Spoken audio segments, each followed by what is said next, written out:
There was a time po that I was called in a meeting.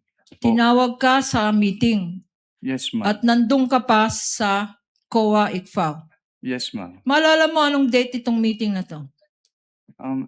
It was around second week po ng September of 2023. At sino-sino ang nasa meeting na to? Ang naalala ko po ay si Attorney Zuleika Lopez at si Attorney Michael Powa po. At yung dating head po ng ICFAO na si Assistant Commissioner Nilda Plaras at si Attorney Gloria Camora po. Okay. Sinong nagtawag ng meeting na to? Hindi ko na po ma-recall kung sino nagtawag. Ang naalala ko lang po ay pinasama po ako dun sa meeting na yun. Pinasama ka? Bakit ka pinasama sa meeting na to? Dahil ako po yung in charge of the audit of the confidential fund nung DepEd at OVP po. Kilala mo ba, Mr. Witness, si Attorney Michael Powa? Nakikita ko po siya sa news. Nakikita mo siya sa news? Hindi mo siya nakikita sa in-person? Ayan, oh. During that time, sorry, hindi po clear yung particular period. Oh, kilala mo ba? When you went to that meeting, were you able to identify Attorney Michael Powa? Nagpakilala po sila, ma'am. Nagpakilala sa'yo. Okay. And what happened during that meeting? Attorney, sorry for that. No, that's fine. Nagpapagising lang tayo. Okay lang po. But you confirm that this is the attorney that you saw in that meeting? Yes po. Okay.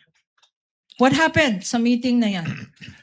They asked po about the liquidation process po ng confidential fund and yung mga supporting documents po na required with respect to the liquidation documents po. Okay. Sinabi mo, before I go to the next question, sinabi mo na nandun din si Attorney Zuleika Lopez.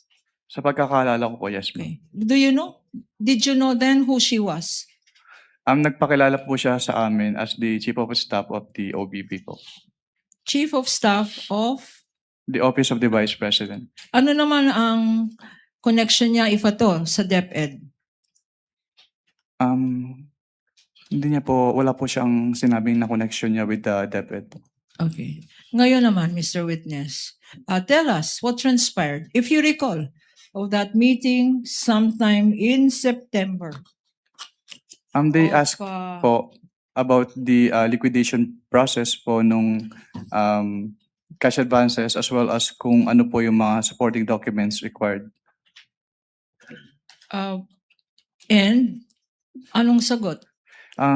Tinanong nila kung anong mga requirements. They were referred po Hindi nila alam ang mga requirements para sa... They clarified po kasi may mga agencies din po na nagka-clarify sa amin about requirements ng joint circular since it is very technical po. At ano naman ang sagot ninyo? They were referred po by Assistant Commissioner Nilda Plaras to the joint circular for the specific requirements.